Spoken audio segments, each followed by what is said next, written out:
Mari kita berdoa.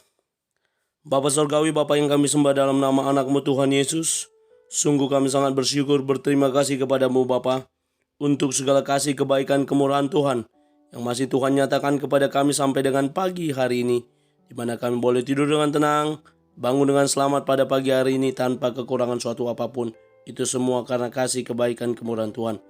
Sebelum kami mulai aktivitas kami, izinkan kami terlebih dahulu untuk bersekutu dengan Tuhan, berdoa, memuji muliakan nama Tuhan, dan mendengarkan kebenaran firman Tuhan melalui channel YouTube ini.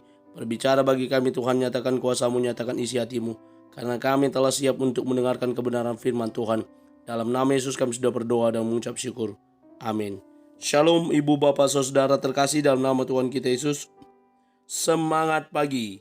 Bertemu kembali di channel Rionando Butar-Butar dalam khotbah 5 menit aja toko 5 untuk renungan harian.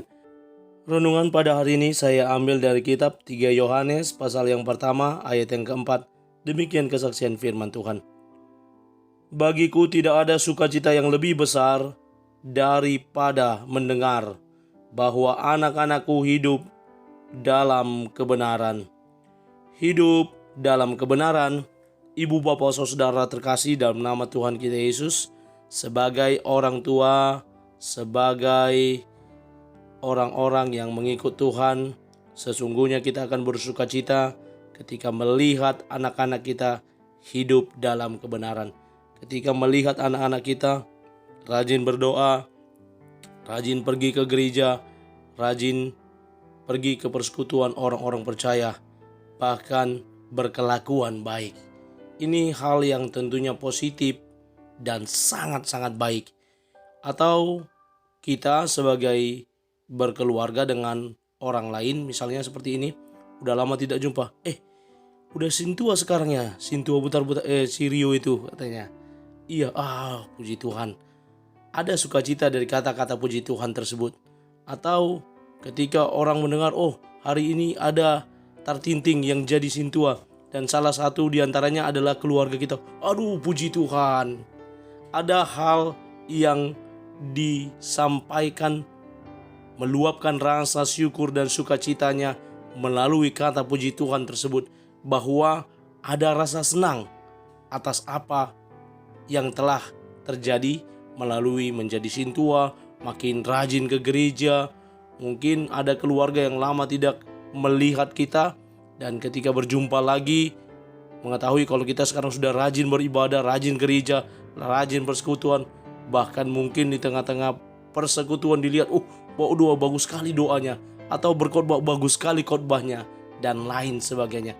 Ini bentuk luapan sukacita yang ditujukan kepada orang-orang yang hidup baik, hidup benar di dalam Tuhan.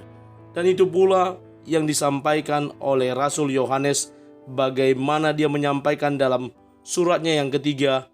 Dia berkata, bagiku tidak ada sukacita yang lebih besar daripada mendengar bahwa anak-anakku hidup dalam kebenaran. Anak-anak rohani, anak-anak yang dibimbing, dituntun secara rohani, hidup dalam kebenaran.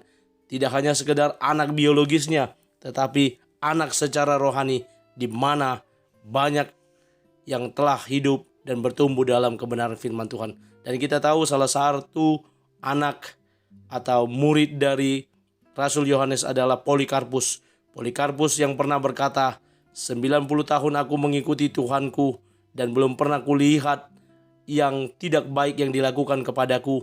Ketika dia diperhadapkan dengan tantangan apakah ia mau menyangkal Yesus atau tidak. Dan dia tetap memegang imannya walaupun dia harus digoreng, walaupun dia harus menghadapi hal yang tidak baik. Polikarpus boleh tetap mempertahankan imannya. Ini adalah buah dari pelayanan Rasul Yohanes yang terus memberikan semangat, memberikan motivasi, bahkan menghidupkan iman kepercayaannya melalui kata-kata firman Tuhan yang terus ditaburkan, yang terus disampaikan kepada murid dan anak-anaknya.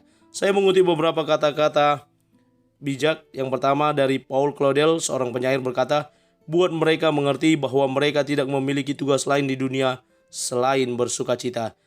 Alan Kohenan, seorang penulis, berkata, Anda tidak dapat menilai apa yang seharusnya mendatangkan sukacita bagi orang lain. dan orang lain tidak dapat menilai apa yang seharusnya membawa sukacita bagi Anda. Lalu Arthur Schopenhauer, seorang filsuf dari Jerman berkata, semua kebenaran di dunia ini harus melewati 3 langkah. Pertama ditertawakan, kedua ditentang dengan kasar, dan ketiga diterima tanpa pembuktian dan alasan. Karena itu ibu bapak saudara terkasih, mari kita hidup dalam kebenaran, sehingga melalui kebenaran yang ada dalam diri kita, orang lain boleh bersukacita. Memang ada juga yang tidak menyukai orang yang hidup dalam kebenaran. Ada yang membenci, yaitu mereka yang selalu nyinyir dan iri terhadap kebaikan hati orang lain. Tetap bersemangat hidup dalam kebenaran. Amin. Kita bersatu dalam doa.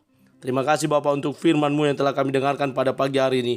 Mampukan kami untuk menjadi para pelaku kebenaran firman Tuhan, yang terus bertumbuh di dalam Tuhan, yang terus maju bersama dengan Tuhan, yang terus mengandalkan Tuhan, menaruh harapan kami hanya kepada Tuhan. Kami akan mulai hari kami dengan mengandalkan Tuhan. Dalam nama Yesus kami sudah berdoa. Amin. Selamat beraktivitas. Tuhan Yesus memberkati. Shalom.